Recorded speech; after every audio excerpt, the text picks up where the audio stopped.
बताइए महादेव, कृपया बताएं कि प्रेम का रहस्य क्या है? क्या है इसका वास्तविक स्वरूप? क्या है इसका भविष्य? आप तो हमारे गुरु की भूमिका निभा रहे हैं। इस प्रेम ज्ञान से हमें प्रबुद्ध करना भी तो आपका दायित्व है। बताइए महादेव। प्रेम क्या है ये तुम पूछ रही हो पार्वती? कि प्रेम का रहस्य क्या है? प्रेम का स्वरूप क्या है? तुमने ही प्रेम के अनेकों रूप उजागर किए हैं पार्वती।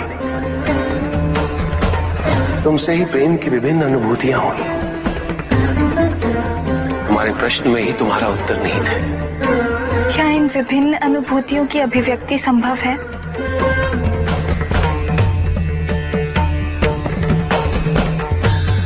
सती के रूप में जब तुम अपने प्राण त्याग मुझसे दूर चली गई,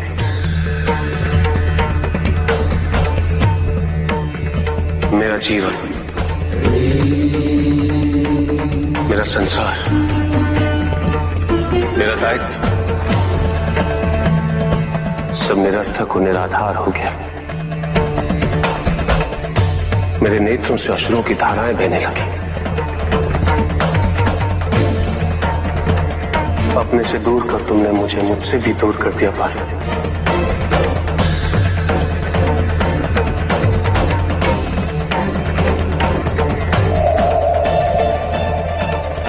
यही तो प्रेम है पार्वती। तुम्हारे अभाव में मेरे अधूरेपन की अति से इस सृष्टि का पूर्ण हो जाना, यही प्रेम है। तुम्हारे और मेरे पुनः मिलन करवाने हेतु इस समस्त ब्रह्मांड का हर संभव प्रयास करना, हर संभव षड्यंत्र रचना।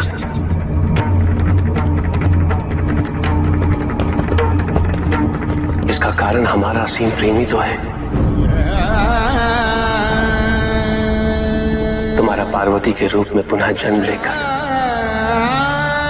मेरे एकाकीपन और मुझे मेरे वैराग्य से बाहर निकलने के लिए विवश करना और मेरा विवश हो जाना, ये प्रेमी तो है।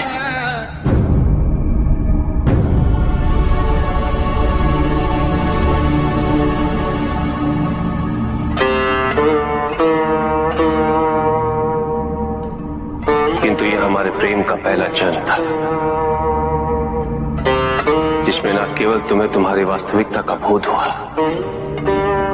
बल्कि मुझे मेरी तपस्या द्वारा मेरी अपूर्णता, मेरी भूल का आभास हो सका। मेरा परिचय उन भावनाओं से हुआ जो मेरे अंदर विद्यमान थी, किंतु मैं उनसे अनभिज्ञ था। असीम पीड़ा और कष्ट देने वाले इस जन्म की पूर्णता अनिवार्य थी, ताकि हमारे प्रेम का दूसरा जन्म आरंभ हो सके, जो इससे कहीं अधिक सुख, संपूर्णता, संतोष की अनुभूति करवाएगा।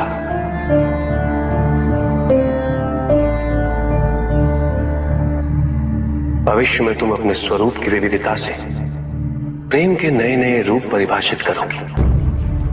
कौन से स्वरूप महादेव? कृपया उनका उल्लेख कीजिए। जब अन्नपूर्णा के स्वरूप में तुम मेरी शुदा को बिना किसी प्रतिबंध के शांत करोगी, या कामाख्या के रूप में मेरी कामना करोगी,